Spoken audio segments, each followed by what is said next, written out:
everybody. Hello. Welcome to a brand new episode of Have You Seen This? I'm Frank. I'm And Sarah. we're here to talk about my birthday picks because we did a birthday bash for you. So Happy these. birthday, Frank! Thank you. Thank you. I was going to wear birthday gear, guys, but I decided to wear Bills gear because it's like their playoffs. So this is like vintage, like 1991 when they were going to the Super Bowl way back then. But yeah, so I decided to wear that. I'm not a football guy, but I openly admit I'm not a football guy, but I think there's like one or two games and then they're in the playoffs or something, so I'm there. I have no here's idea. look here's looking at you, Frank. Yes. Hello, Jacob Dreamworks. Yeah, I have no idea and Sarah doesn't know, so I didn't even know why people were wearing Bills gear, to be honest with you, until 2 minutes ago, and Frank told me. So, go Bills! Yay! Go Bills, yes. Well, folks, you know what I found out, Sarah, today? What? I found out people outside of Western New York do not know what pizza logs are. I was like, what? Really? Yeah, they didn't know. I guess it makes. I don't think I've ever seen them anywhere else. Right. Because like they have appetizers here everywhere, and I was listening to a podcast, and they're like, "Oh yeah, we had pizza logs in Buffalo." They're like, "What the hell's pizza logs?" I was like, "Wait a minute, do people not know about pizza?" I mean, logs? I do have to say, I do miss the food in Buffalo. Like, I really miss the food. We have like the best pizza. Everywhere else it's not that great. I do know that. The pizza's good. The wings are so much better. The Greek food, that was surprising to me when I moved to new places. You can't get as good of Greek food as you can in Buffalo. That's crazy. I know. We even have like good taco stuff. Mighty Taco. Oh, I love Mighty Taco. Last time I was home for my stepmom's birthday, I 100% dragged them all to Mighty Taco to get a steak fajita. Yes, you gotta stop by Mighty Taco when you're here. So good. You just gotta. So anyway, that being said, today we picked my birthday bash movies, or at least Sarah did. She was like, "Which ones are your favorites?" I'll pick those. We'll talk about those. Frank's birthday. She picked Casablanca and Longlegs, and I'm kind of curious of what you thought of them. I don't even know. What do you want to start with first? What do you want to talk about first? Let's start with Longlegs because it's on Longlegs. Okay. I don't see. Let's see. Openly admitting it, I don't really have much to say about Longlegs because I did a whole podcast earlier in the year where I talked about Longlegs. I went on for like half an hour, but basically the basic gist is there's a character named Lee Harker, my favorite. Her birthday is January 14th. She's on this case. She's kind of got like psychic powers, kind of, and she gets put on this case that nobody could figure out in the last 20, 30 years. And she figures it out, and it's somewhat connected to her in different ways, and it's like, ooh, it's like a mystery. And I love it. It's directed by Osgood Perkins. He's one of my favorite directors nowadays because I liked Gretzel and Hansel, and then I liked The Black Coat's Daughter, and I like this. He's like one of my favorites. I'm going to see The Monkey. The Monkey's coming out later this year, and I want to see that. He directed that, but he's the dude. He's the man. So Sarah, what do you think of Longlegs? Longlegs. Okay, well, first of all, what I want to say is I watched it over 2 days. It was a very I don't do a lot of horror films anymore. In my youth, I loved horror movies, and then I got old and I found out I just have anxiety naturally and I don't need to manufacture it. So it took me 2 days to get there, but I have to say I was texting Frank because I'm like, I'm watching it tonight. She's like, which one did we pick? I'm like, Longlegs. Yeah. I actually went back to our last stream to I rewatched it and I found it. But then the next, I'm like looking at Longlegs. I'm like, this guy looks so familiar. But also very feminine, but very familiar. Who is this person? And the next night I'm watching it. And I look at her, I'm like, is this another Nicolas Cage movie? Did we pick another Nicolas Cage movie? And unintentional, because you didn't even know he was in it. I know, and I texted Frank, and I'm like, Nicolas Cage is Longlegs? I can't believe this. That cracked me up, too, because I'm like, that was like the big giant marketing thing. So when you didn't know who it was, I was like, oh my God, you completely missed the marketing. So you went here blind. You had no idea who Longlegs was, and he surprised you. He was like, oh my God, that's great. It was actually a pleasant surprise. Yeah. I'm just like, oh, the range of Nicolas Cage. I just enjoy this man. I enjoy this man. So what do you think, Sarah? What you think? What did I think? So you watched it over 2 nights. You over like 2 5 nights. minutes in, Ari was scared. Yeah. 5 minutes in. Yeah. Oh my gosh. Ari does not like. I can do horror. I like thrillers. I love psychological thrillers. Ari does not. He gets very very stressed out with being in the same room. But I do have to say, I thought I liked it more than I thought I would. Mm-hmm. I was like not super excited about this movie. I was like, I don't know, but it was like just enough occulty, and but also like FBI. Like I like the crime angle going on. The ending was very ambiguous. I'm excited to talk about the ending with you. Yes. But it hooked me in. I was pretty interested, and I also very much enjoyed like the film style of it. Like the way that the director filmed this, like he manufactured like the real feel of horror. Like I like and I wanted to talk to you about that too, because like I know zero things about filming, but I'm like, what is this? Like it just seems like a lot of stills, and do they not do that in a lot of movies? Like it just felt like a lot of the stillness of the camera made you feel more anxious because you're like, what's going on? Like what's going to happen, right? That's one of the reasons why I really like this one, because it really takes its time to build the tension, because you don't know what's going to happen. You really don't. The whole movie is like, oh God, is there something over there? Is there something I should be seeing? Because there is something, because like throughout the movie, Sarah, there is this visual of the devil. I don't know if you caught it. I did. The whole movie, I caught it in the beginning when she was at her house and she was on the phone with her mom, and there was like, I didn't know what I saw. I just saw movement. And that was what was kind of fun about the movie is like, you like, I just thinking back to when you're a kid and you're afraid of the dark and you think you see something move like that. This movie did that really well. I was like, wait, I think I just saw something move in the background, but I'm not sure. So I would see little things, but it wasn't enough to actually know what it was. Right. Yeah. I love this because it just built up the tension, and a lot of movies don't do this. I remember when it came out, everyone was comparing it to Silence of the Lambs, which of course, yeah, female FBI agent, all that. But I really connected it more to Exorcist 3. Exorcist 3 completely goes a different path and like has like quiet and more tension moments, and it's like creepy occult stuff.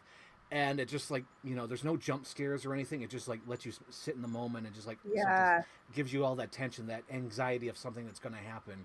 And that's what I really liked about this movie. And like you said, I do like how he films it because like he uses like wide angle lenses. As soon as like first background, it's awesome. First 5 minutes of this movie, I'm like, I know why Frank loves this movie. I see it. Like I'm just looking at the film and the color, and I'm just like, I know, I get it. Oh my gosh, Sarah, did you even know like because it took me like my second time to watch it, but like the opening scene is from the point of view of the doll, because you're the doll in the passenger seat and it has the cloth over it, and then when it it's from the point of view of the doll. I was like, oh my God, that's so rad. I love this movie. That makes so much more sense. Yeah. I liked okay, that makes sense because Longlegs, like in the opening scene, like you can only see this part down of Longlegs. Yeah. Interesting. And it really puts you in the point of view of the kid too, because the kid. That's what I thought it was the kid, but yeah. Yeah. Oh, it's so good. I love this movie so much. Like when I got the Blu-ray, I watched it once, and I watched it with the commentary. My mom was like, "Wait a minute, you got Longlegs? I'm coming over." She came over. We had pizza and watched Longlegs. So I watched it like 3 times in one day. I love this movie. I think I said my previous one, but I'll say it again just in case there's new viewers out there. But I really liked how it had like a Coen brother feel. I don't know if you ever saw like the Fargo or No Country for Old Men, but it has that kind of humor. Yeah. Like that one scene where they go to the mental ward, and they talk to the secretary or the guy who runs it, and he's like very feminine. And then like, that's a good idea. We never thought of that. We should do that.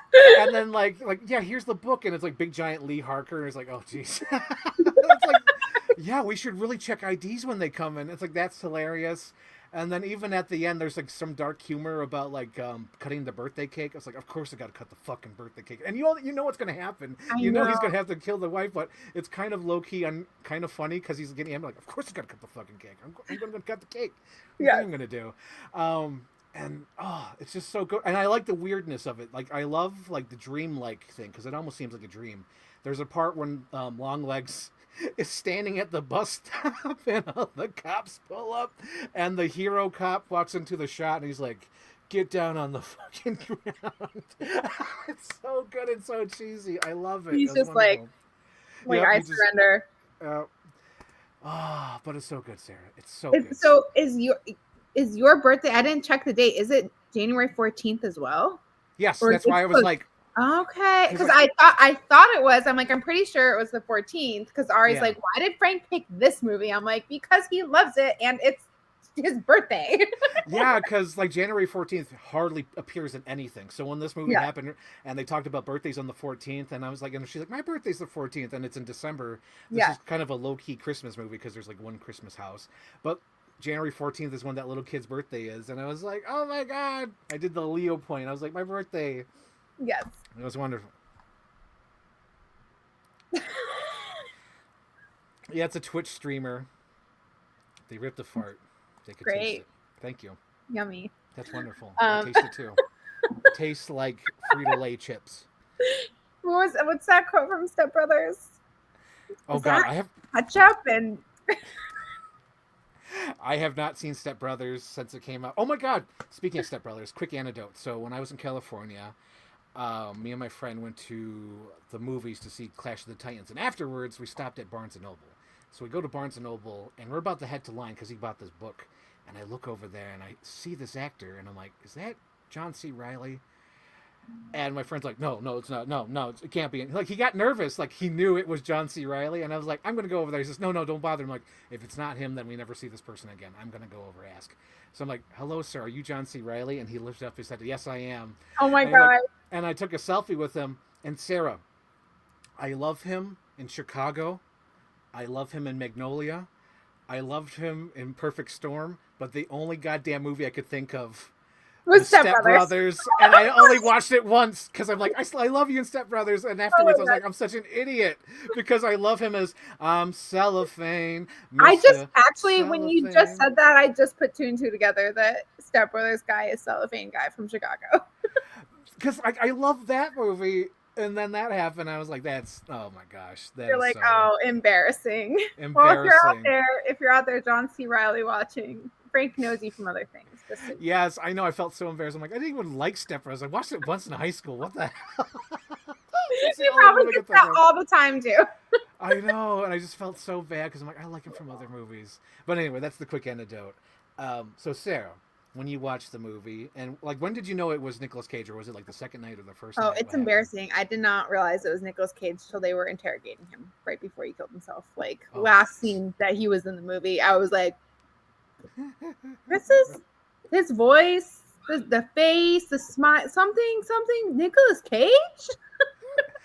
Googling it. Who is Longlegs? I did. I was so definitely like, what? And then it made me laugh because I feel like we watched like 4 Nicolas Cage movies last year, and none of them National Treasure, by the way. We watched some of his like we watched a lot. Yeah, we watched Con Air. The other one, the City of Angels. Didn't we watch another one? I think there was another, because at some point Ari's like, are you seriously watching another Nicolas Cage movie? We have to. It has to be done. I know, he's so good. He's so good. He's a chameleon.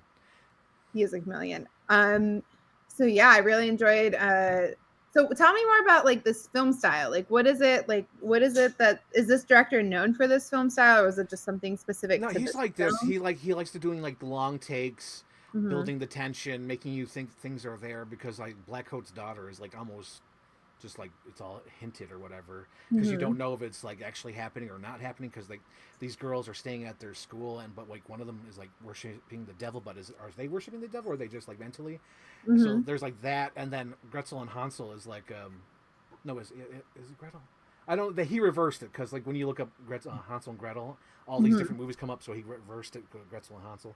So in that movie, it's like a weird ass like dream. Like it just seems like you're just like floating through the story. But yeah, he's known for that kind of like creepy atmosphere and stuff like that, and like the wide angle lenses. Like there's like wide angle lens in this movie where I'm like, oh my god, she's gonna walk towards the camera, because it's that one shot of the street in the beginning of the movie, like the first 5 minutes. So like it's that wide street when they go pull in the house, and then she gets out of the car, and I'm like, oh god, she's gonna walk towards the camera, and she did. I was like, I know this guy. I love this movie. And I just love the whole atmosphere, and everything is just, it's great. I don't have the words. I think I've spoken so much because like seriously, Sarah, I was so wonderful. I think I went through the whole movie on my last stream, because I did the stream where I just talked about my favorite like summer movies, and this was one of them. I think the other thing I kind of missed out on that one. So after that stream, my coworkers were like, "Yeah, we saw Longlegs," and like they said that wasn't scary, and I was like, "What are you talking about?" Like, like the whole thing's like building tension and make you wonder what's going to happen. I think they wanted like a Pennywise or like jump scare thing. I don't know. It's not a jump scare. It just makes you feel really uneasy, and the music. Yes, really the music and the atmosphere, the sound design. Oh my God. There were a couple times I considered. I'm like, should I just turn the volume off and read the subtitles? Because I'm like, this wouldn't be as scary if I didn't hear the sounds in the background. I love when movies really use the music well. I know this one's one of them. Krampus is one of them. We just saw Wolfman. Wolfman had really good music. Mm-hmm. That was wonderful. But yeah, I like how they dealt with all the, the what do you call it, the cultism. It's not too much, and it almost seems like outdated because he's just basing him stuff off of like records or whatever. Because like the T-Rex song, like the lyric in the beginning, there's that, and then I don't know. It's just like everything about it, the atmosphere, the dreamlike thing, and I think they shot on film. I'm not, if I remember correctly, maybe it's digital. I'm not sure, but I like the actress as well. I think her name is Michaela or Mika. She was in The Guest, Independence Day Resurgence, Following. It Follows. That's what it was called. And I think there's like another horror movie I want to see. It's called The Watcher or something. I don't know if it's on Netflix or whatnot or Shudder. Something. She looks, she looks so familiar from something else. I also really appreciated that it was kind of fun that it was set in the 90s. Yeah, the Bill Clinton picture. Yeah, the giant Bill Clinton. And I was just like, wow, it's so weird to like watch a movie that's set in the 90s and not just from the 90s. And I'm like, oh my God, Frank, we're entering into an era where movies are going to be set in the 90s. I know, Sarah. Like, I think so weird. Someone said like if Back to the Future took place today, it would be like 93 or something. I'm like, oh my God, I feel old. Yeah. We're elders, Sarah. Like, I can't, like, Sarah, this year, The Grinch with Jim Carrey turns 25. Isn't that insane? Isn't that insane? That doesn't feel... That movie still feels relevant. I know. It's so crazy. It feels like, what do you mean it's 25 years old? That's insane. And Batman and Forever. And what else came out in 95? Oh, Toy Story turns 30. Oh. Wow. We're getting old, Sarah.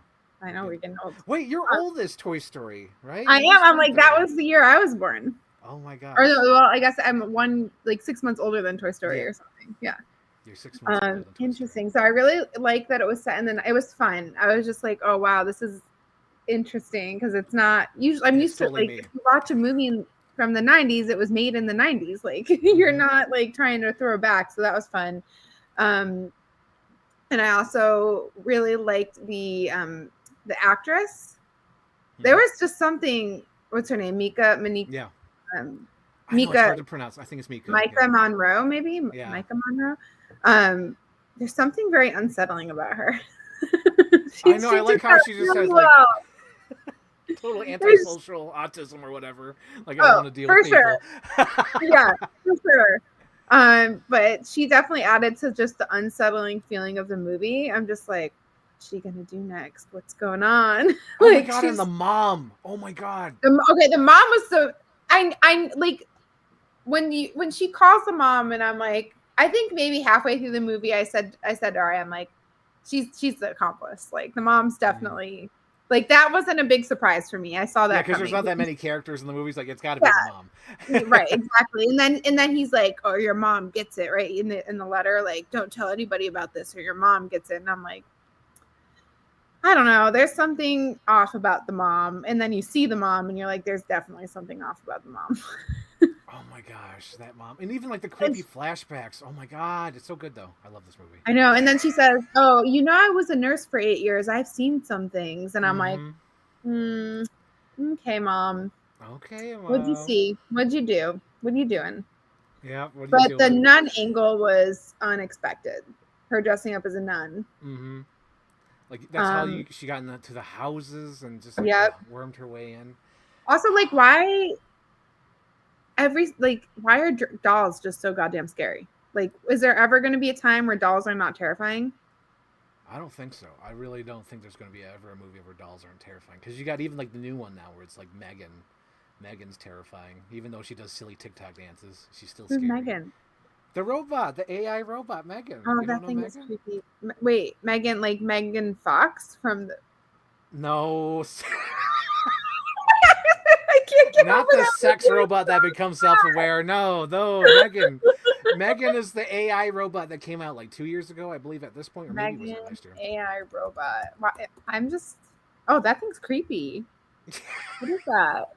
It's like adult. So in that movie, this little girl's parents dies, and she moves in with the aunt, and the aunt develops this AI robot to like sort of like kind of raise the kid. They couldn't have done anything better with the eyes. No, like we have AI robots, and that's what the face looks like. Yes. I don't know about that. That's creepy. It looks like an American Girl doll went wrong. Alicia Witt in Urban Legend is the best a person has ever looked in the movie. I like the villain more in Urban Legend. She's amazing. She deserved her revenge. Oh my god, I love Urban Legend. At one point, we should talk about that. Urban Legend is low key awesome. I've not seen that one. But yeah, the mom in Longlegs played the lead character in Urban Legend. She's like the final girl in that movie. And I also thought it was. Oh, sorry. No, go ahead. I don't even know where I was going. Go ahead. I also thought it was interesting when you first see the mom in the house, like you only see her top half or her legs. And I was like, so for a while I was like, why are they only showing like from the chest up or from the knees down? Like, that shot through the doorway. Mm-hmm. And then the part that also didn't add up for me that I was confused about was, what were the needles? Was her mom a drug addict? Like, did she have diabetes? She's in the kitchen and she's making dinner and she looks down and there's like all the needles and the medicine and she goes, Jesus Christ, Mom. Oh no, she was the Jesus Christ mom was in relation to that she kept Lee Harker's hair and teeth. Oh, I just saw the medicine. I saw because you're saying the needles. I'm like, what needles? I don't even remember the needles, but maybe she used that to knock out the people. Who knows? I don't know. Possibly. But that was the only thing I saw in that shot. I'm like, pile of needles. What is this? What does this mean? I'm so confused. Is she diabetic? Like, does she addict? That's hilarious. I'm like, what? Because when you're taking, like, I don't remember the needles, but when you said the line, no, she because Lee Harker looks at that box, and that box has like all her like the mementos of her daughter, the girl, the main character, where it's like teeth. Like it was like Lee Harker's teeth from 5 years old. Like the little label says that. Did not catch that. Yeah. Also, my grandma definitely kept my teeth from when I was young and my hair. Oh my gosh! Oh God, was my grandma Lee Harker's mom? I guess so. Is there some kind of witchcraft going on there? I mean, my grandma was a medium, like a spiritual medium in Lilydale. So okay, there's something there. This checks out. This sounds very much like Hereditary and Longlegs right now. Yes, I believe. You better be careful because don't you even like live in like that town? Oh my gosh, yeah, you live in that. This is scary. This is too real. Too real. Too real. I do have to say one of the only scary movies that ever like genuinely scared the living shit out of me for days on end was Inception. I watched it in high school and when I was in 11th grade, or not Inception, Insidious. Okay. Insidious. That movie. Completely different movies. I love Inception. I'm like, what the fuck's scary about Inception? What the fuck? I'm like, what happened? Like, oh my god, the dead wife jumping out the window. Yeah. His dead wife is just fucking scary, man. Terrifying. Yeah. But weirdly both about dreams. But yeah, Insidious, that movie still irks me out. It creeps me out. It's real scary. Insidious. Which one's that one? Is that the one? It's the one where it's like they do the astral projection and then the soul gets lost and then the devil goes into the kid's soul and. Okay, Patrick Wilson. Okay, I was thinking Sinister. Okay, so that's the one. You're right. Insidious is that one. Yeah, Insidious is like the mashup. It's literally like Shining, Nightmare on Elm Street, all these different things in like one movie. I remember like I was in high school. I remember being scared for a long time after that. Scared. I saw them afterwards during the day on DVD, so that's why I was okay. You're fine. Okay. I'm fine. Okay, so did you pick your favorite scene yet? Favorite scene? My favorite scene. I always tell myself, Sarah, pay attention. Think about what's going to be your favorite scene, and then I never do because I get so sucked into the movie that I never think about it. Hold on.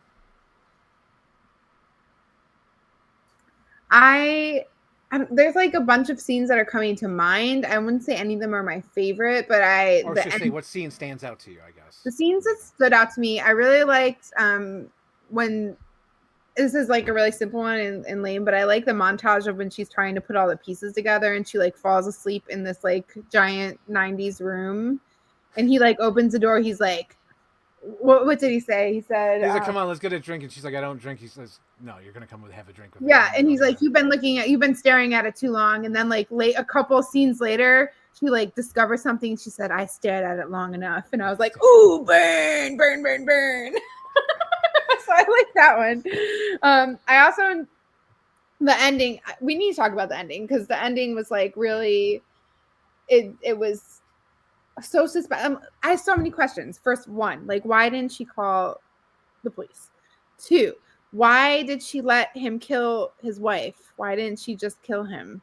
Like, she killed her mom. Like, why? Like, she knew it was coming. We all knew it was coming, right? Three, why, what was I was reading like the reason why couldn't she kill the doll, and it was like, oh, the curse has spread to her now, or like the devil, like you can't be evil. And I'm just like, but why? I don't understand. Like, but why? Could she not have just like taken the doll and like stomped on it? Like, so many questions about the last scene. I don't understand. So from my understanding is that, well, that is okay. So she gets in there, right? Okay, so she already got blown, like, so the doll gets blown off, like the head gets blown off, and she's sort of connected to the doll, so she's kind of like dizzy out of it as well. So she gets in the car, she races there. Oh my god, like really, again, this is like straight out of Exorcist 3. Oh my gosh. So she races to the house, she gets there, right? Also, who calls her? Does Longlegs call her? Because she answers the phone and says, you're missing their birthday party. The birthday party. Was it the dad who called her? Was there a phone call? Yeah, there was. I haven't rewatched it recently. I've had enough of it. I cannot watch it again. I cannot possibly. I've seen it 4 times, sir, and I don't remember the phone call. It must be just a ghostly voice. It must be the devil. So she wakes up. It must be the devil. Yeah. No, okay. I would assume it's the devil, because the devil is part of the movie. The devil is real, clearly, in this movie, because he shows up and he's like following her. Whenever she has powers or sees something, the devil's like over her shoulder. Yeah. Okay. So I assume maybe there's like other forces at hand that makes her slow to stop the situation in the house, and maybe she wants to like de-escalate it or hope it doesn't happen. But then she literally walks. He's like, we have to cut the cake. Oh god damn it! I gotta cut the fucking You're cake. Right. I gotta. You know he means he's gonna stab the shit out of his wife, and the wife knows that he's gonna stab the shit out of her. Really? They all know. You couldn't have intervened then. Like, you let the kid. The devil just has powers, man. Yeah, but they severed the connection when the mom blew the head off of the doll. Oh no, no. I think that they blew whatever that was. I don't know. I have so many. There was the ending. I just go with it, Sarah. Don't think I can't. I cannot go with it. I need to know. To me, I read several articles about this, Frank. I go with the flow. I assume that her soul was owned by the devil and the thing, and then it gets released, or she's not, tied to that anymore. But I do believe that the devil still has control over that family. Like what I was reading on the not dozens, but like the several articles. Dozens of us. I needed to know was that basically the movie, like the commentary of the movie, the reason that the writer was inspired to write it was kind of a take on like the lies that we tell our kids, or like, how we shield our kids from the truth to protect shield them from growing up. That's the other thing too. Shield them from growing up, shield them from the truth to protect them. So it's like kind of the movie was a commentary on what we do for that. But also it was saying that like part of the ending was like the reason her gun, and it was a controversial ending apparently, but the reason the gun didn't go off was because she like it meant that the devil now has control over her, and she's going to turn into like the mom. She just ran out of bullets because she only had like 5 shots. I don't know. 5. And that evil, and that the thesis was like evil cannot be like destroyed or something like that. Yeah, like evil's always there, no matter what. Yeah. Evil's always there, and then, the guilt of parents and childhood and growing up, man, it's all there, man. But still, like, really, why didn't you call the FBI people? to kill the guy. Like, you know he's gonna kill. You know it's gonna happen. You studied it for hours. We watched you. You fall asleep next to it. She hoped. No, and then it's one thing. It's like, okay, she's trying to protect her mom, but then she kills her mom anyways. So I'm like, what? So, Sarah, there's a scene in Exorcist 3. Wonderful movie. Wonderful. Uh-huh. Almost exactly the same. So the situation is there's a mental institution, and this crazy old woman escapes from the mental hospital dressed as a nurse. And in this movie, the mentally, ill are easily possessed by Satan. So there's that going on. And meanwhile, there's a detective trying to solve the case, right? And he gets a phone call, or no, he's trying to call home, and it doesn't come through. Like, he can't get through home. But, like, the home calls him, and the message gets through, but it's the devil fucking with them. Like, it's the devil answering their phone, right? Mm-hmm. So he races home because he can't get to the phone call, and then he gets home, and he sees the little old woman, and the old woman is, like, out of it, like, for, like, a little moment. She's herself again, and she's like, help me. And then and they're like, "Oh, hello, honey!" And like all of a sudden, this old lady pulls out this big giant fucking pair of scissors, like the medical things, like cuts through like bone or whatever. And then the devil voice comes through her and is like, "You're gonna love this." And he's like, "No," but it's same exact thing, like Longlegs. It's insane. It was almost the same thing. I love it. You should check that movie out. Okay, well, we're about to go into season 3 in March, so But we gotta talk about romantic movies because it's Valentine's Day. Valentine's Day. Well, that's February, but season 3 starts in March, right? We started this in March. Yes, we did. So season 3, a third movie. Yep, King George C. Scott. Yes, it's not in the file. Yep, George C. Scott. But yeah, Sarah, I can't answer your questions. I just went with the flow. I assumed that she's sort of out of it because her magical ball was shot in the head, so she's kind of like dizzy, out of it. Can't quite make the right decisions, hoping it won't happen, but the devil is still there, and the devil still lingers, and evil's still out there. Almost like a Halloween kind of thing. They could have done better. I still think good should have won. Yes, that was that. Yes, the mom should have lived. The dad was probably a lost cause at that point. The other mom was a lost cause, but like at least the little girl could have had her mom. This one's fucked up. Anyway, well, little Lee could raise the girl as her own in the sequel. They did seem to have a very awkward kinship. Yeah, they did. They really did. But I guess there was sort of like a kinship too, because I guess. Wait, hang on. I better not. I would have to watch it and examine it again because I don't want to spitball any theories. Because I was like, wait a minute, didn't she had her childhood saved because her mom made that sacrifice to make sure her soul didn't burn in hell. Well, also that she couldn't remember anything. That's right. I also did really quick. I think actually that this was a very long way of actually getting to my favorite scene, which my favorite scene was definitely, this jogged my memory, when he takes the guy, what's his name, the other cop. Yes, that guy. She takes him home, her boss, and yes. After he's been drinking, and she comes in, and he's like, you got to come in and meet my wife and kids. And she's like, do I have to? And he's like, yes. And then she goes in, and awkwardly sitting in like yes. And then the little girl's there, and she's like, will you come see my room? And she just like silent. She's like, okay. And then she's in the room, and she's just gets invited to her birthday like 2 seconds later. Yeah, she's sitting on the bed. Oh, what happened to the head of this? Oh, I don't know. We lost it. It's like, oh, that makes sense. But it's like, will you come to my birthday? And you can like see her clenching her jaw, and she's like, yes, I'll be there. And I was actually laughing out loud during that part. That was definitely my favorite. Too real. It was so good. Yes, that's I'll hilarious. come into your room. Yes, I'll go to your room. Yes, I'll go to your birthday party. Oh my god, that was the best part. So that final answer right there. Final answer. Okay. I think my favorite scene, if I remember correctly, I think it's when I don't know. It just popped in my head. I guess it's when Longlegs goes to the store and the daughter of the owner has like not dealing with it. Dad, the weirdo's here again. Cuckoo, cuckoo. That was a good one too. Not dealing with it. Dad, the weird guy's here again. Oh, and that he does this daily or constantly. Like, ugh, this guy. He's just flipping through a magazine.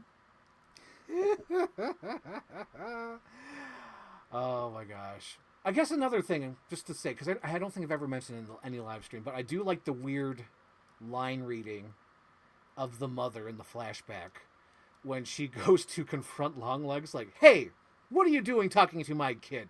It's like such a like a weird line reading. It's almost like a half remembered memory. Like it's like I remember my mom saying something like this. It's almost like that because like I've heard like weird line reading, like, "Hey, what are you talking to my kid this way?" I was like, I love that. So I haven't mentioned that yet, but I wanted to mention that because I can't let that pass. So there's Love that. it. Love it. Okay. Love it. So how many Rosenbaums? You go first. Well, let's see. I guess I need to watch it again because I missed the needles and I need to see what the ending really meant because I just went with it. I'm like, yeah, sure. You know, like 4 times. Just went with it 4 times. I'm like, all right, evil wins. I got you. That's all right. And Sarah's like, no, good was win. I was like, I didn't even think of that. But I give it like probably 2.5. I'm gonna give it 2.5 because I give everything like 3, but I'm gonna dial back. I'm gonna give it 2.5. Okay. What'd you give? I'm probably gonna go with like I'd say a 0.5. Like it wasn't just it's just not my genre. It wasn't bad. Yeah. Like I enjoyed it. I kind of went into it like a little skeptical. I'm like, I really did not want to see this movie, but I came out of it like, oh, it wasn't that bad. And you know, for a horror movie, I think it was. I'll give it a 1 actually. For a horror movie, it was quite well done with the filming. So yeah, the visual style. Yeah, 1. Yeah, that's fine. Evil wins. Yep, checks out. Yep, that's me. Because I like Halloween, and Halloween's like that. Where Michael Myers is still out there. Evil wins. I'm like, that makes sense. Total Frank movie. It totally is a total Frank movie. It takes place in the 90s. Has awesome, like, autistic actor. Nicolas Cage is in it. All of it. Done. Check. It hits all the things. Perfect. Will. Yes. Fuck it. 3. I'm going to go with 3. The hell of it. It's the Frank 3. Takes place in the 90s. Is Bill it on Clinton. Your top 100? It probably would have to be. I would have to add it to it. Okay. Because this came out after. What would it kick off? I would probably kick off, I think it was, because I made 101, so I guess Pulp Fiction gets knocked out somewhere. Because number 101 was Pulp Fiction, so that's out. Done. Gone. Bye, Pulp Fiction. Bye, Felicia. Bye. Bye, John Travolta. Hello, Nicolas Cage. Goodbye. Let's see. Okay. So, Sarah, describe Casablanca. Casablanca. Okay, so I never seen this movie before. And it just felt like one of those movies you have to see, right? Like it's so famous. It took me a little bit to get into it. Because sometimes like older movies take me a little bit to get in. Like if it's not It's a Wonderful Life, which I love, but I remember when I first started watching it, I didn't love it. You have to you come to appreciate, right? So it took a little bit to get into it, but it's basically it's set in World War II in Casablanca, and it's a little risque for a 1940s like love triangle situation going on here. Like there was not many things that were proper about this movie. So it's like the love triangle. You got Rick, you got Ilsa, and then what's his name? Oh God, Lorenzo. Lorenzo, yep. Lorenzo. So Lorenzo is I'm assuming Jewish and is arrested helping. I think it was like a little hazy, like he's helping Jews escape, or like he's helping like the underground efforts. The cause, yep. The cause, yeah, the underground efforts. And he's escaped the Nazis several times, yep. Yeah, he gets caught, sent to concentration camp. He escapes, and then he's like kind of on the run, and he's married to Ilsa. But while in this transit, while he's at the concentration camp, Ilsa's like a little lonely in France. She has like a rendezvous with Rick, and they fall in love. and it's like they don't share anything personal with each other, which was kind of weird. But then he's like, marry me, and I'm like, you don't know anything about each other. It's kind of weird. But anyways, he's also on the run. But why was he on the run? It was never like they never say. Nope, they never say. Okay, yeah, because he was born in New York, but he can't go back to the States, and he's on the run. It's not really clear why. And he's definitely older than her. He's probably got a good 10 years on her. Yep, because like, they do say that. Where were you 10 years ago? She's like, I'm getting braces on my teeth. I was working. Yeah. So anyways, he has to flee out of France when the Nazis are coming. He's probably also on the run for helping the resistance, because they talk about he like helped get guns into Ethiopia. Like he was on like the resistance side of many causes. Yes. Yep. And he ends up in Casablanca, where he opens like a gin joint. Of all the gin joints in the world. She walks into mine. Yep. Sam. And she's supposed to go with him. He invites her, let's get married, come with me. She never shows up to the train station. Sadness, life goes on. And then she shows up with this guy, Laszlo. And it's, it's what's going on here? Who is this guy? What's happening? And then, it took you on an emotional journey, because I'm like, do we like Rick? Do we not like Rick? Is Rick a good guy? It felt like Rick was a good guy, but he's kind of like a very grumpy good guy. He's like, yes, he's not quite a good guy, but like he's fallen off the path. He's fallen off the path, and he's found ease. Yeah. Yes, and then by the end of it, it's a weird love triangle. It's like he has like transport passes to get anybody out of the country. They need that to get out of the country to get to America, and he's like not wanting to give them. But I'm like, why aren't you? He's like angry at her, but then. Anyways, it ends unexpectedly. I have many questions. I'm very excited to talk about this with you. So, all right, Frank, tell me, what are your thoughts? I have so many questions. Okay. So, and I also, by the way, side note, I watched this I was so thankful. I was like I knew I was flying to Florida, and I was a little behind on watching movies. And I'm like, what's more likely to be on the plane, Longlegs or Casablanca? And I took a shot in the dark. I'm like, Casablanca's got to be one of the movies on the plane. I was right. I definitely watched it from the last seat next to the toilet on my plane to Fort Lauderdale last night. So long story short, I had a million questions at the end, and I could not research them because I had no internet. So anyways, here we are today. So this is the one I revisited, because this one I do like, but I haven't watched it that many times. So, origin story. So in high school, I started going to the library, and the library was like, you get to rent whatever. So... Because back in the day, it was like only take out 2 movies, but then they said unlimited. So they had all these movies, and I had this book that was called 1001 Movies to See Before You Die. And I loved AFI, the AFI countdown, 100 films, 100 romantic films, whatever. And Casablanca was always on there, right? So I watched this probably 2006, 2007 in high school, and I could not for the life of me get into it. I thought it wasn't just me. Like, I could not get into it. I was like, this is boring. There's like an opening crawl, and then like they set up this thing, and like it's inside this bar forever. I didn't like it. I hated it. And I didn't. I hated it. Seriously, I hate it. I'm like, what this? Like, I don't get it. I don't get it. So this is 2007. So cut to 30 years later, 2020. I'm like, let me get HBO Max, because HBO Max is going to have, theatrical releases and whatever. So let me get HBO Max and let me check out some old movies, because I wanted something calming and relaxing, because COVID was like anxiety-reduced time, and I just wanted something like old era. And I'm like, let me watch something I haven't seen before, or just give another shot. So one of them was Casablanca. So I was like, all right, let me get Casablanca a shot. Watched it, loved it, in tears. I was like, this is like one of the best movies ever made. Yeah, I just completely... 180, completely different side looking at it. One of the reasons why I love this movie is because it's like the perfect filmmaking. If you watch this movie, like there's like shadows that they use, camera movements, placement of the characters, staging, everything, like the shots. Because like back then you had like the 4x3 camera, and you could only do so many edits. You couldn't do things too much. Like nowadays, there's so many cuts and edits and different cameras. And this time, like, they only had like that one big camera, and they got the big set, and they got to light it up like one way or whatever, and they got to just do it. It's so well made. Like the whole intro, it tells you, it sets up the thing, and then it shows the whole Casablanca and how everyone desperately wants to get out of there.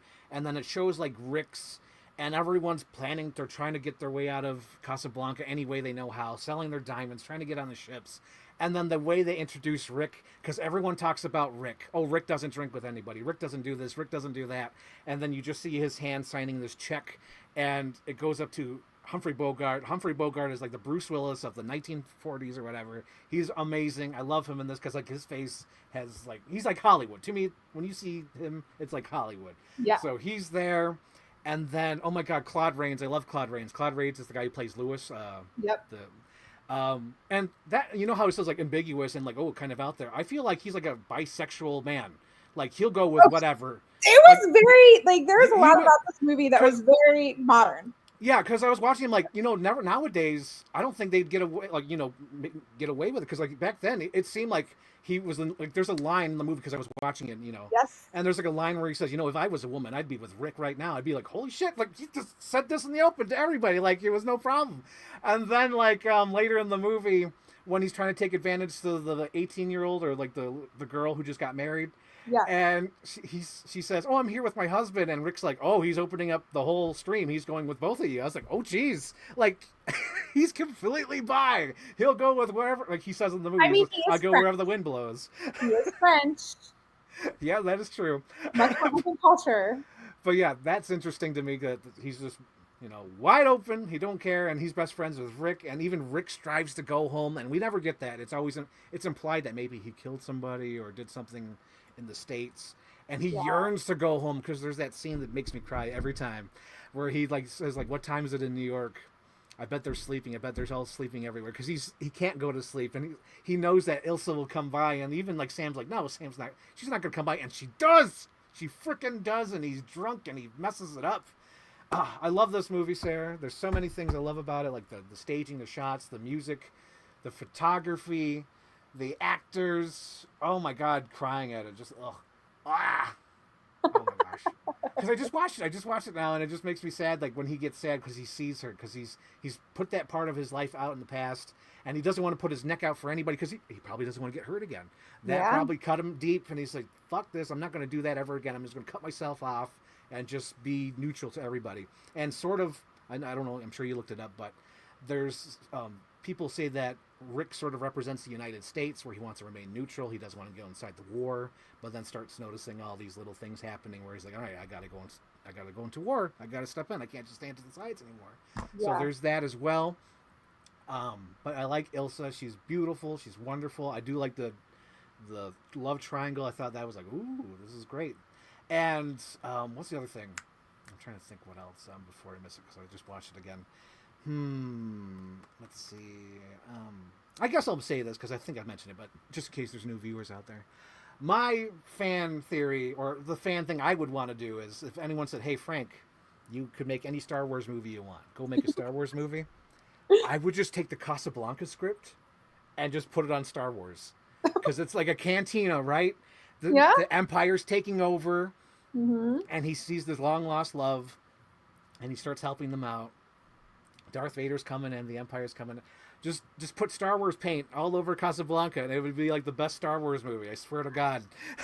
I was thinking about. I'm like, wow, this is a Towsel. This like the Towsel is time. Like it seems like a very timeless. Like this story has been told many times. Oh yeah, there's like straight up like rip-offs. I think there's one like, out of Africa, like with Robert Redford, that was like made in the 90s, and they're like, yeah, this is just Casablanca. I was like, oh man. But then I was like, how many stories before this were told? Like was this a risque movie back then? Was it kind of a big deal, or was it accepted? I don't probably like one of the. Let's see. I don't. Because I thought some of the things. I know there's like the Hays Code. I know the Hays Code came in at some point, but I don't know what year. This came out like 1940 something. The Hays Code? What's that? Hays Code is like where they came in like no sex, no nothing, no language. It's sort of like the ratings thing before that. They actually this is like a side note trivia, but I was reading that one of the scenes in It's a Wonderful Life where he's like passionately kissing with the what's his name? His wife. Buffalo Girls. Jimmy Stewart is kissing Donna Reed. They actually like it was so passionate they had to cut parts of it out. Oh, I'm sure, because they basically start fucking right there. That's what happens. Wait, Jimmy Stewart and Donna Reed were together? How do I not know this? That was real? They were together?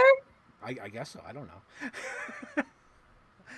Anyways. Were they together? I'm just saying in the movie that. Oh, in the movie, yeah, that makes sense. But like, it was like so. It's I think implied that they make love in one take, and he was worried that he wouldn't be able to. Like, he was concerned, and then like it was just super passionate, and like they were like, "Oh my god, this is too much, It's too much, hot. It's too hot. Gotta cut it." So some of the things that I thought were also really interesting about this movie, and I'll like I said, I haven't watched a lot of older movies, so this is just completely on my assumptions, but it was a very international cast. Like there was a lot, and I don't know if it was international or they just did the accents really well, but like there was a lot of like I can't imagine that was very popular back then since most movies were really being made in Hollywood. Yeah. Right? There's definitely people who I think had brown face in that movie. Because there's like one wide shot, because I was watching it today. Missed that. And there's like two people sitting at a table. I'm like, oh, those are clearly white people. Yeah. Looking like Muslims or something. They just darken their skin. I was like, But yeah, I don't know. I think there's acting involved, but I do think maybe there is some French and German maybe. I'm sure there must have been. Because even like Peter Lorre, I think Peter Lorre's foreign. You don't like me, do you, Rick? Rick, help me. Peter Lorre, I love him. So that was interesting. And then the what else? The plot line I thought was interesting too, because it's kind of like it's she's an unwed woman, right? Like having a love affair. Like I can't imagine that was very common back then. Yeah, because she thought her husband was dead, because she is married to Laszlo, and she thought he was dead. Right. And then she has the relationship or a fling with Rick. I guess back then you just fell in love with somebody, didn't want to know the details, and wanted to get married. Everything's fine. It's easier. Yeah. Yeah. And then they just created a generation of really unhappy children because they hated each other 5 months later. But anyways, does this movie strike a nerve?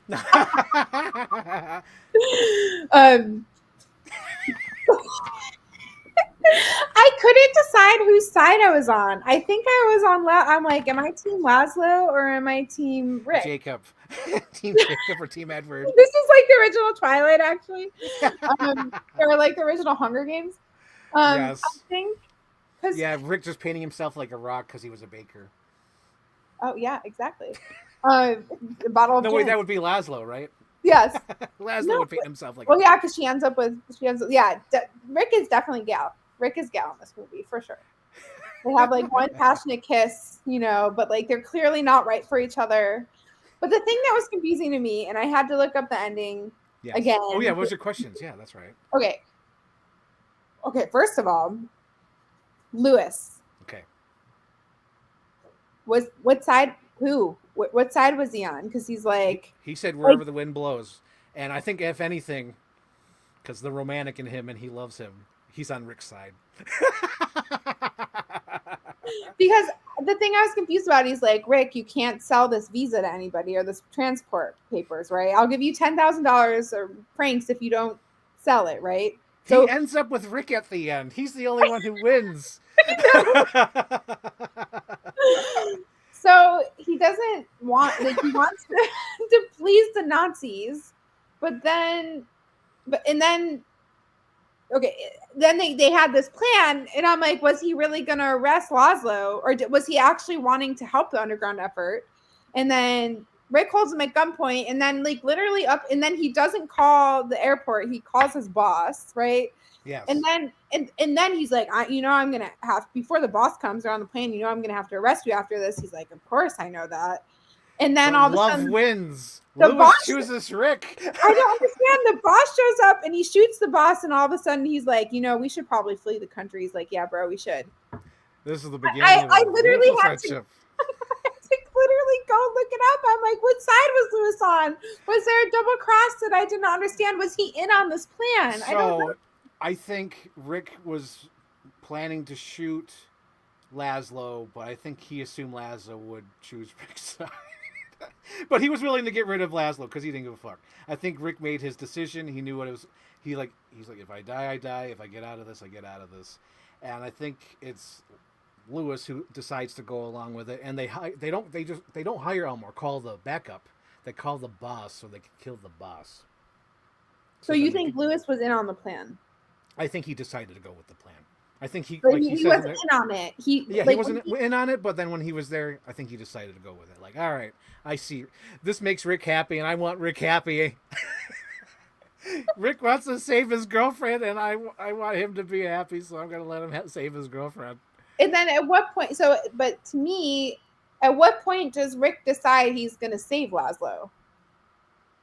Probably when Laszlo... Laszlo doesn't shoot him. Rick shoots the guy. So... Yeah.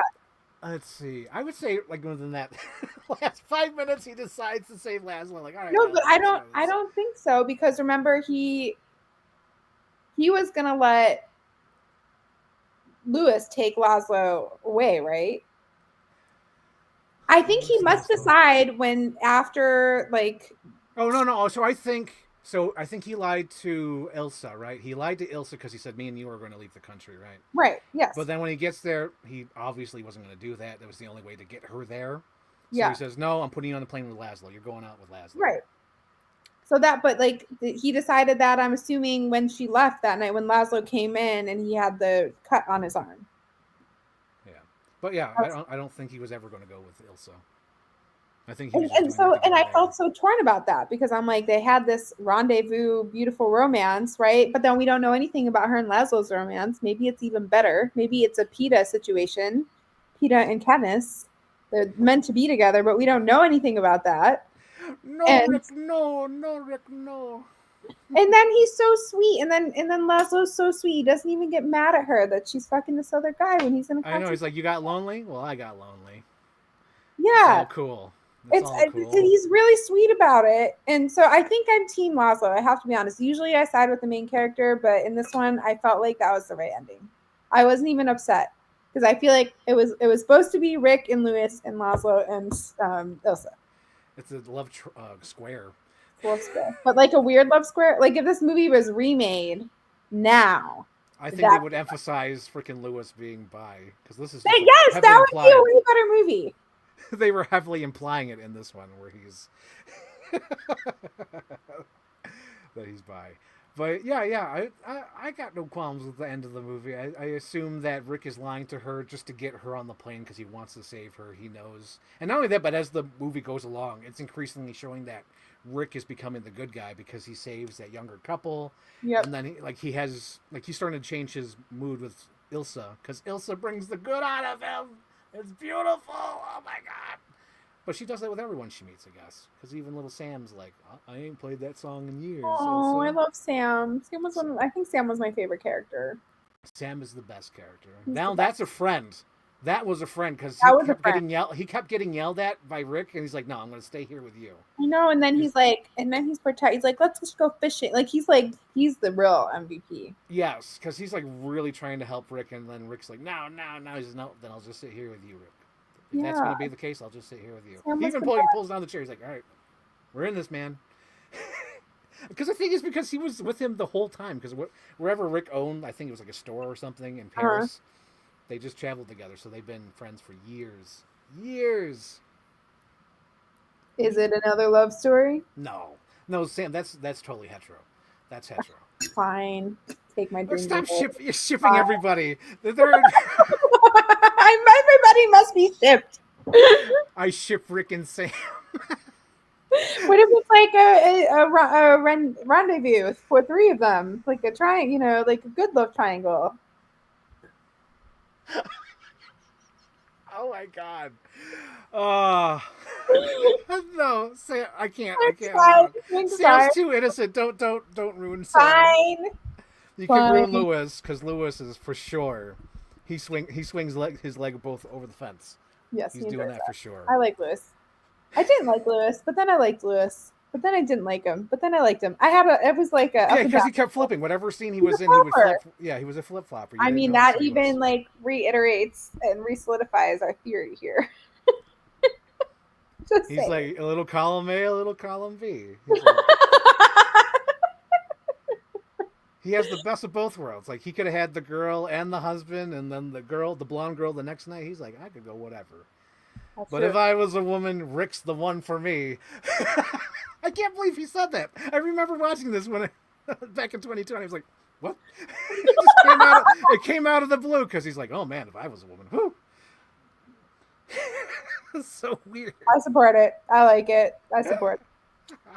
And then my other question was, okay, at the beginning. Okay, beginning.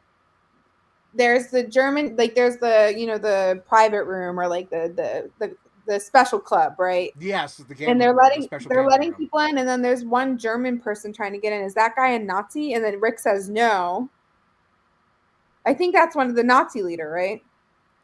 He could be a Nazi leader. I just assumed that he was one of the people working with the Nazis. He may not have been a German guy, but he might have been on the Nazi side.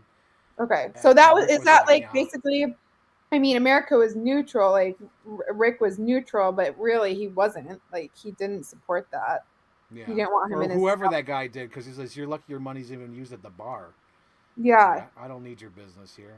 and he had a German accent, so the only thing I could assume was like, oh, he's. But then, like later in the movie, all the Nazi generals are like in the VIP room. Oh, also, really quick, I really love the part where this is my favorite scene, where Lewis is like he shuts down the bar and he's like, I can't believe, here's your winnings. I can't believe Gambling. you have gambling here. And Gambling then in this establishment. Here's your winnings. He's like, thank you. And I was just like, that was so good. I can't believe you would have Shocked gambling. at this. Shocked at this. Shocked that there's gambling in this establishment. That's so good.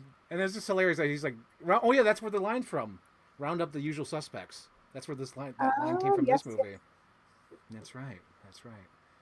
Oh God, you just reminded me of something. Oh yeah, that's right. I wanted to test you. I want to see if you even saw them. So there's one person in this movie, at least I know. One person from It's a Wonderful Life. Did you catch them? Okay, I thought it was Ilsa. Like, is there a difference between Donna Reed and what's her name? Yes, there's a difference. Are you sure? Because Ingrid Bergman and Donna Reed, like they look very similar. Am I crazy? They look similar, but they're different people. Okay, well, there was obviously a type back then. Yeah, absolutely, there's a type with these women. No, Rick, no. Was yes, it's a side character from It's a Wonderful Life, not a main. Very side character, but integral that they stand out. It's a Wonderful Life. Was it no? I mean, I don't think this is right, but was it the bigger round guy, the one who was part of the underground, the server? No, it was like one of the people trying to sell tickets out of Casablanca in the beginning. No, I missed it. He showed it like 2 or 3 times in the movie, not that many times, but he is in the movie. Wait. Was it no, that wasn't him. The one who bought the bar? No. The guy with the fly swatter? No, I missed it. Who was it? It was Mr. Martini. Mr. Martini was in the opening scene of Casablanca selling like, okay, now you're going to be at this third boat. And you remember Mr. Martini? He's like the guy with like I own my own house. That guy. Yes. Oh, I totally missed that. I don't think I would have caught that. Yeah, because he shows up for like maybe 2 or 3 seconds. Yes. That was very obscure. Yes. But he's pretty big. It's a Wonderful Life. Okay, Sarah. So you said your favorite scene was here's your winnings. Okay. I can't believe you have gambling here. Gambling. Shocked at this. Oh my gosh. All right. So my favorite scene, I would say. I think my favorite scene, because it made me teary, like, oh my God, Rick, is when he goes over there and tells the kid to gamble on number 22. I know. Lets him win and helps them out. And then put it all back on 22, and then he lets it all again. Let it stay, yep. And then lets them leave without never come back. Yep, without having to sell their souls to Lewis. Yeah. It was good. That's my favorite part. That was a good part. That's a good part. Okay, how many Rosenbaums? I'd say it's like a 1.5, 2. Okay. It's pretty good. I like it. Took me. I was the same. It took me a while to get. Like I tried to start it before I left for Florida, and I couldn't get into it. Totally understand. And I just want to say there were like 4 movies I really wanted to watch on the plane. I really wanted to watch a Saturday Night Live movie. That's so good. Sarah. I know. I really wanted to watch Lee, which looks really good. The one about it's a. Oh right, Kate Winslet naked with Andy Samberg. I think she's naked in it, right? She sits in the bathtub naked, and he's like Andy Samberg's in it.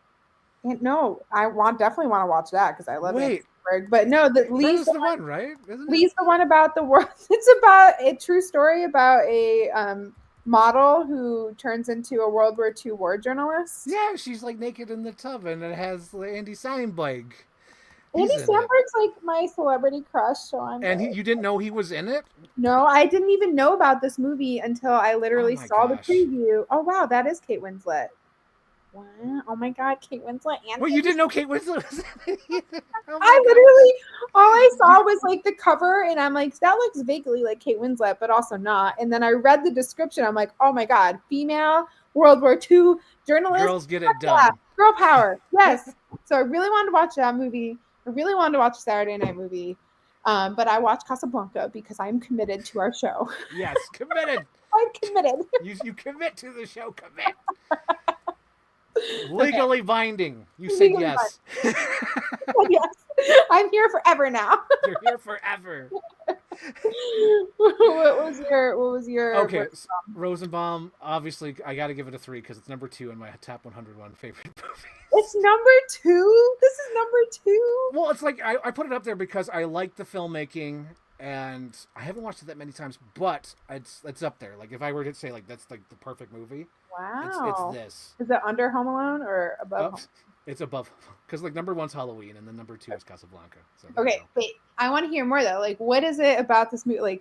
Like more in depth. like I said, like the shots. Like I love how every shot is like well staged, well like because all the characters were all there standing, and the camera movements because they could only do so much with this big camera, and it's 4x3, so you could only set it up so many times. So like there's an example, like when they first sit down with Ilsa, and he's like, oh, there's an unsent precedence. So to like because like it's all storytelling within camera movements. So when they sit down at the table, Ilsa is in between Lewis and her husband. That's the shot, right? Mm-hmm. And it's not like all 4 of them. It could easily been all 4 in the shot, where it's Rick, Lewis, and them. No, she's in between them because Lewis is trying to figure out who she is, and her husband's like, well, who's Rick? So they're both trying to figure out. So she's in between these guys, and they're trying to figure it out. And then there's Rick by himself in this shot, and I think he's by himself for like the first like 2 angles, and then like the third shot, Ilsa is like her shoulder is sort of in the shot, and I was like, oh, he's slowly like warming up to her, and it's like there's things like that, little things like that, and then like the use of shadows. Like there's a scene where Rick, someone just won 20,000 francs. We need to go to the bank. He says, okay. So when he goes in there, they easily could have followed him, got the shot of showing him open the bank. No, they go through the club, and he stands up there, and then Rick goes off stage, and you just see Rick's shadow opening up the case or the safe, takes the money out, walks out the shop. It's all done with like shadows and lighting, and like the little twinkle in the eyes, like when they're crying for each other. That's well caught because I've learned this in my job. The other day or last month or whatever, I took headshots, and I looked at the pictures, and I was like, oh, that's what I forgot to do. They were well lit, but I forgot to have an eye light, so their eyes look dead. And this movie has a lot of eye light where there's like reflection of a light in their eye, and it gives off that life to the film. I also like the story. It's so tight. Like you get the narration, you get everything set up, the costume designs as well, because it's like Nazis are clearly Nazis. They're ones in black, and then you have like Lewis. He's great. I love Claude Rains. Claude Rains, I just watched it in Wolfman. I loved him as Invisible Man. I love Claude Rains. He's a great actor. Love him in this. I love Humphrey Bogart again, because like Bruce Willis is my favorite actor, so this is like more kind of Bruce Willis as Humphrey Bogart, and to me, like I said, he's just Hollywood.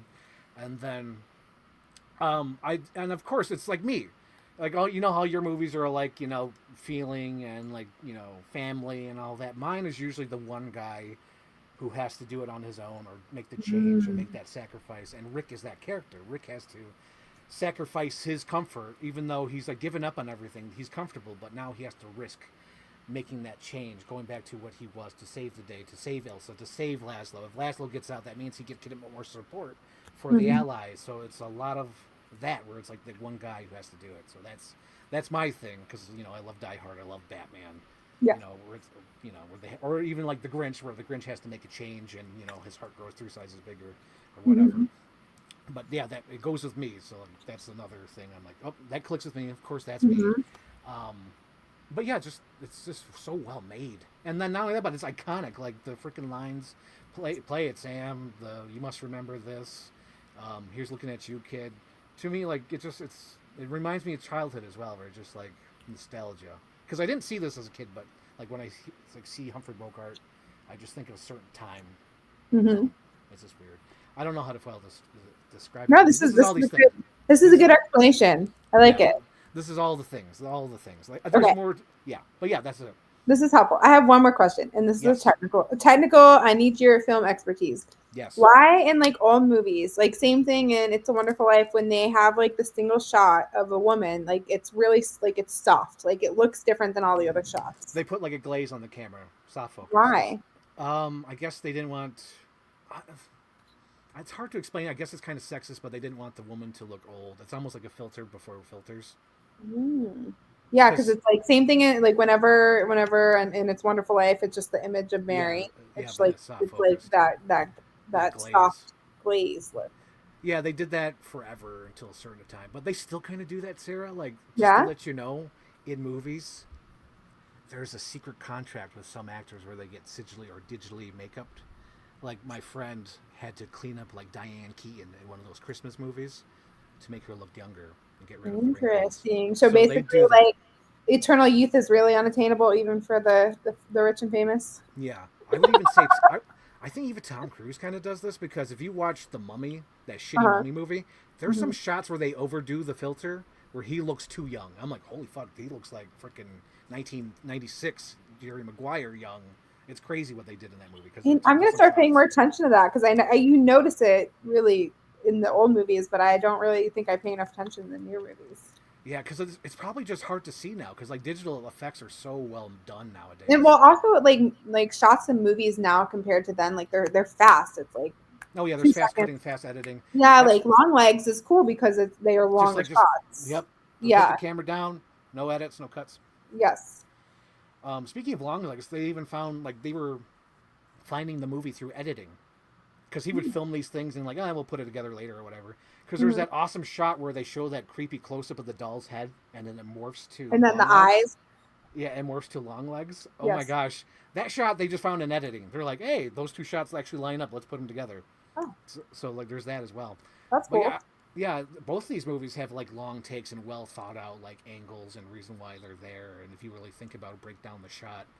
Yeah. And staging is such a lost art. Like there's shitty staging in movies.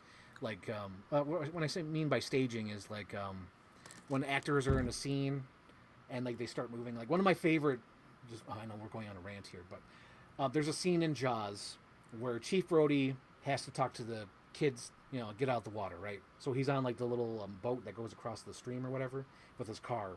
So the mayor pulls up on there too. So like the shot opens up with like 5 characters. It's like the mayor, Chief Brody, the news guy, the coroner. They're all there, right? And they all start closing on Chief Brody, and then they start going one by one until it's just the mayor and Chief Brody, and it's all staging. And it's so cool and well done. It's like, I love it. And that's such a lost art. I feel like Casablanca has like a lot of great staging of the actors in the scene. Mm-hmm. Where it's like they're over here, they're standing over here, they're lighting over here. And even like there's some great reaction shots in Casablanca I love. Like the part when they all see Rick standing up for the kids, and they're all happy for Rick, and they go around and there's all these reaction shots as it's going on. I love that. Like it's a good character movie as well. There's like character actors in the movie Casablanca I really love. A really big ensemble piece, I would say, like because everyone has like an important role. Even the drunk girl who sort of looks like Bonnie Bedelia from Die Hard, she's there.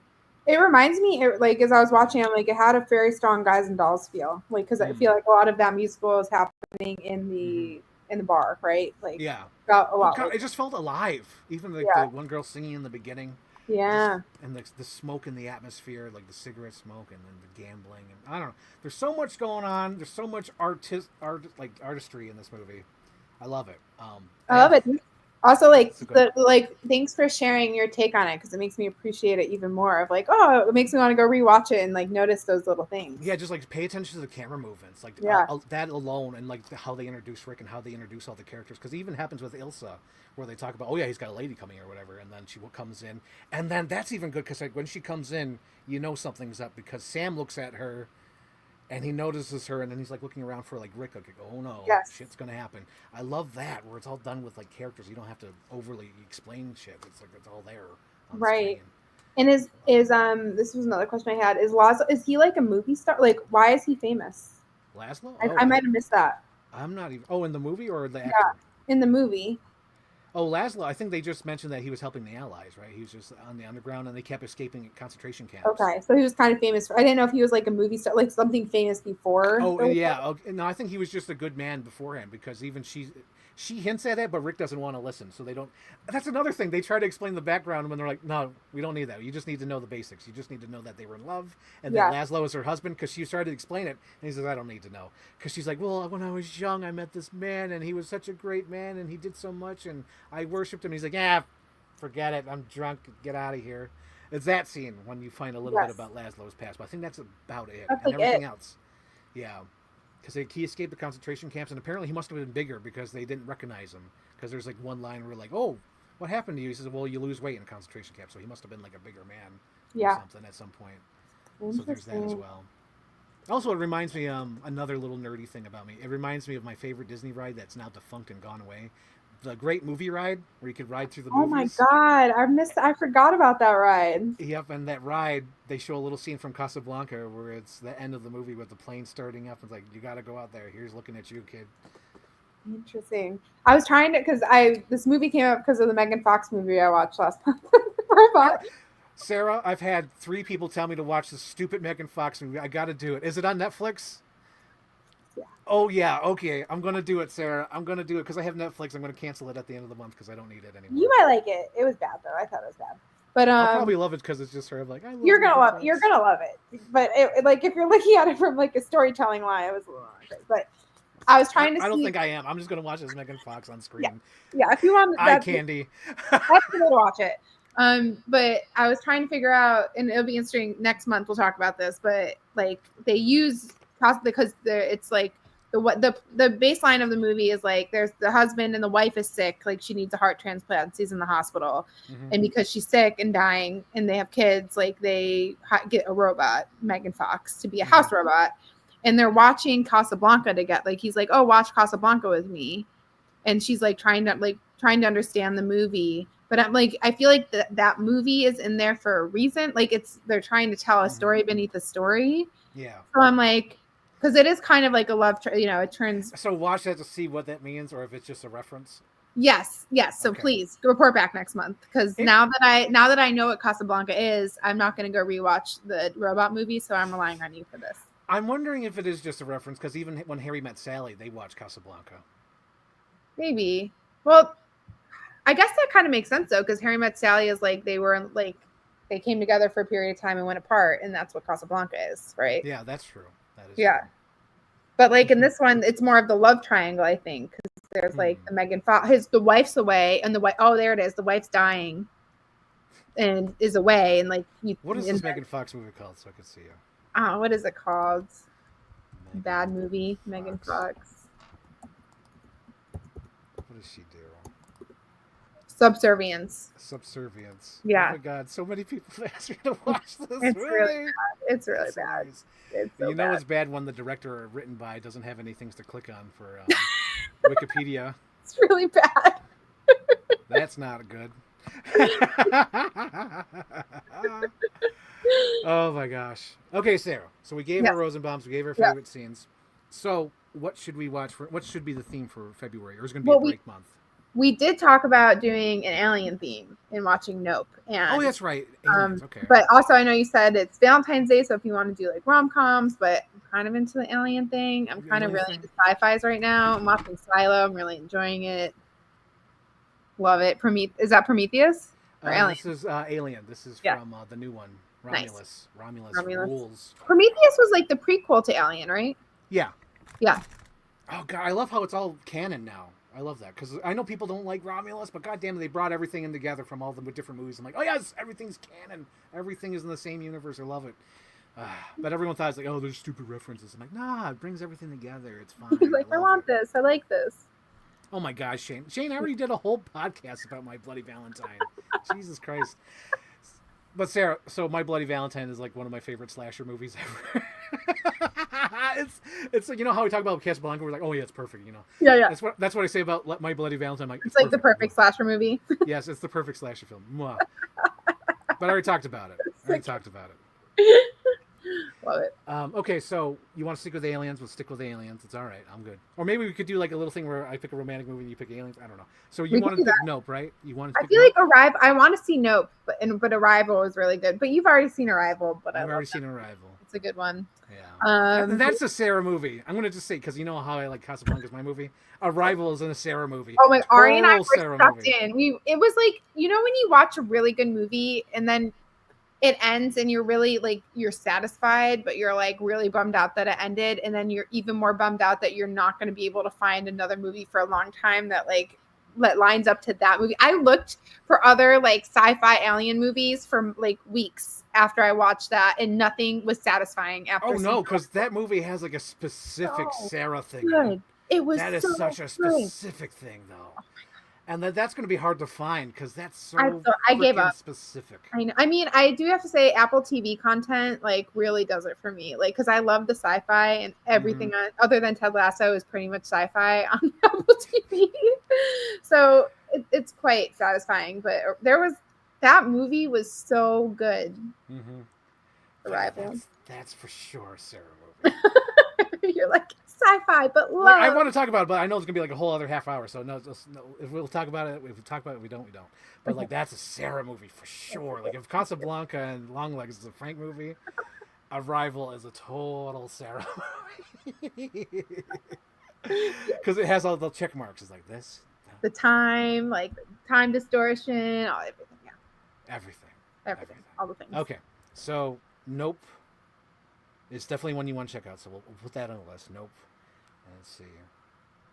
No, wait. Would that be with Arrival? That would be your pick with Arrival, but I don't want to take your pick. So, like, what would you want to do, and then we can like see what we can work around here.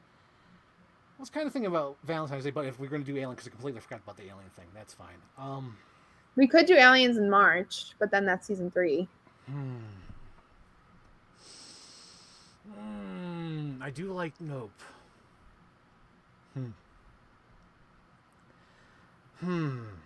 Okay, we'll stick with it. We'll stick with. Okay. You're gonna pick Arrival. I just. Oh my god! Yes, I'm so excited to watch it again. Because I got things to say about it, or I guess. I mean, we clearly want to talk about it. Yeah. Well, I just want to explain why it's a Sarah movie, because I know why it's a Sarah movie, and I don't think it's quite the sci-fi thing. I think it's the actual story with what happens, like in the visions. Yes. That's the Sarah part. Yeah. Okay, we'll stick with that. Okay, we're gonna do Nope and Arrival. Okay. Because Nope's good. Nope is like one of the last movies that still freaks me out because the way I think it. Okay, we'll just hang on. We'll save it. Oh, I can't wait. I'm excited. Yeah, we're gonna save it. Okay, and then I think that's about it. I guess, do you have any recommendations? You know, because I know you watch a lot of stuff. Do you have any recommendations? Who, me? Yeah, you. Oh, for Netflix. Oh yeah, my for God. anything. Yes. Anything. Okay. Tell the audience. I want to add something new. This is going to be the new thing I want to add to the show. Any recommendations? Oh, recommendations right now, or like on Netflix, on anything, or anything you just watched recently. Oh, okay. Like, hey, check this out. Oh my god, yes, love this section. Let's keep it. I'm obsessed right now with Silo. I'm on episode 5, and I only have Apple TV on my thing at home, and I'm like really itching to get back to watch more Silo. It's so good. It's like basically post-apocalyptic. Like they all live underground in a silo, but like there was a revolt and nobody knows why. Like nobody knows why they live in the silo. Nobody knows anything about before the revolt because they burned all the books and everything. And it's just so good. It's so good. You don't know what's going on, but it's like so suspenseful. Highly recommend. That's interesting. Yeah. That sounds like one of those. Yeah. Okay, and see me. I just recently watched Kill Bill Volume 1 and 2. That was really awesome. And then what was the other thing I just watched? Oh yeah, Wolfman. Wolfman was good. Wolfman got me deep. Oh my god. So like the thing about Wolfman, this is one that just came out. I'll just briefly talk about it. The thing that Wolfman got me was that it was about the son doesn't want to talk to his father because he was abusive to him, like yelling at him and whatnot, tried to make him a survivalist and tough and stuff. Wasn't respectful to the little kid, right? So he grows up and his father dies, right? And he has to go back home.